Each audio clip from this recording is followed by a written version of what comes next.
your fate.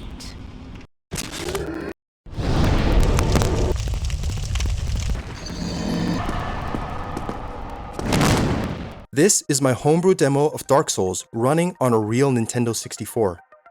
We've all seen those videos of Soulsborne games on the PS1 or older consoles, and although they look great, they're actually made for modern PCs or are 3D animated. So I had this really interesting thought: what if I could actually make my own slice of Dark Souls on a real Nintendo 64 from 1996? From Software, the creators of Dark Souls actually made an RPG game for the PS1 called Kingsfield, along with 2 sequels, but it was from a first-person perspective, and it wasn't really the same thing as their later games.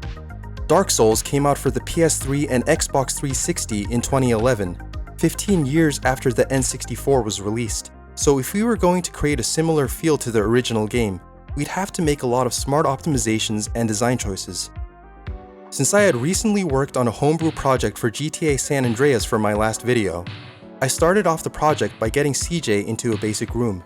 The next thing I did was create a corridor map in Blender with a few torches for lighting. After that, I imported a model of a hollow enemy at around 700 polygons, but it ended up looking absolutely massive with no textures. Oh, also, it was T-posing. So after I got the textures to work, I gave it a simple walk animation and fixed the size, but it was just walking in place, so I gave it a simple AI to walk back and forth across the map. The next step was getting our player character into the map instead of CJ, and it looked super wonky because it didn't have any animations yet. I added a simple walk animation and it was looking a bit better, but I still needed to add the textures. Once that was fixed, I added a run animation and a classic dodge roll animation. After that, I added collision detection to the walls and the hollow. We tuned the lights a bit so it looked more like a dungeon, and then actually added some dynamic lighting to the torches. For performance, we didn't do expensive modern global lighting. We placed lightweight point lights at each torch location, then let their radius and fall off brighten nearby geometry, while distant areas stayed dark. That gave us that moody dungeon contrast on real N64 hardware without killing performance. The next clear step was combat. But in order to do that, we had to implement a stamina system. In Dark Souls, you can't just do actions infinitely as your stamina bar goes down and takes some time to recover, and we added exactly that with the next update. Giving our character a weapon would be the next step, and we had some hilarious looking results like this giant untextured thing. But after a few attempts, we actually had a pretty good looking sword that didn't look off even when we animated it. But we still hadn't implemented actual combat yet.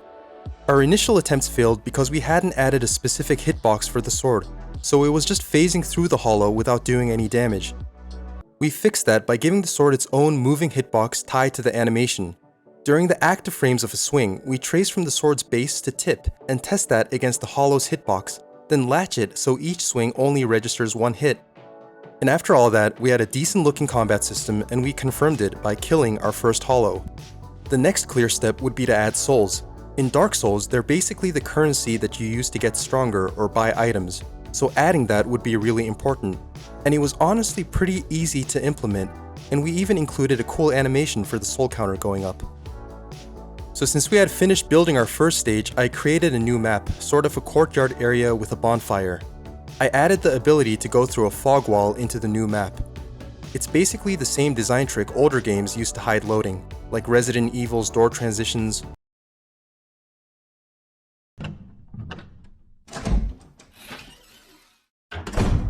or Monster Hunter's zone gates. It loaded in pretty well, but we still had to fix the placement of the bonfire, which was its own model. Then we added the ability to light the bonfire, which caused a similar lighting effect to the torches, and also implemented specific animations to light the bonfire, as well as sit at the bonfire. And honestly, even though it still looks super rough, this scene where he's just sitting at the bonfire is so cool. So with that finished, we moved on to our third stage, which was the Asylum Demon boss battle room. After creating the map, I imported it into the game, and it actually went really well. I even added the little ledge area you do the jumping attack on the Asylum Demon from. The Asylum Demon itself, on the other hand, was a tiny thing floating in the air that somehow still managed to kill me. At this point, I had to really address the fact that the characters looked terrible because of the textures I was using. I created separate face textures for all of them and used a smarter approach which basically came down to using multiple textures. And honestly, after all that, they looked way better in the model viewer. The next thing I did was fix the issue with the Asylum Demon being tiny, and I managed to die once again. After that came the boss battle name and health bar, but I think I made the hitbox of the demon way too big and I was basically getting one shot every time. So in order to test his death animation, I had to kill him in one hit. After that came the final stage for our vertical slice, the Gwyn fight. The first thing I did was go back into Blender and make this kind of a desolate, flat map with rocks littered throughout. Then we got Gwyn into the map and made it so his sword would provide lighting. The map looked a bit too bright, so we darkened it and the atmosphere immediately became so much cooler. This was a big deal, so we really had to give Gwyn a lot of cool attack animations as well as being really hard to beat. The final thing I had to do was add sound and a title screen. And although it was pretty tedious to manually go through everything and assign sounds, the final result was beginning to feel so much more like a real game. And with that, we had finished our vertical slice.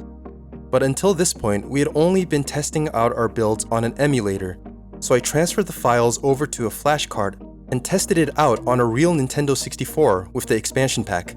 So without further ado, here's some footage of the real gameplay.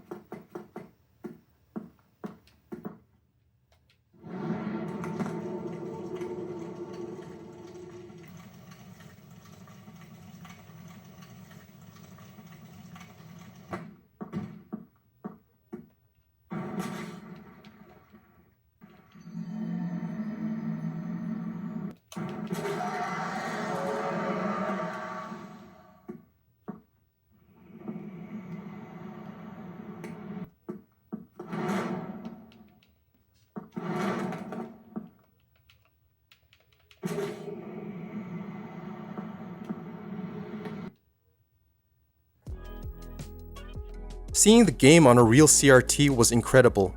It feels like everything kind of gets smoothed out and looks more realistic and soulful. It honestly felt way more like Dark Souls than I thought it would when I started the project.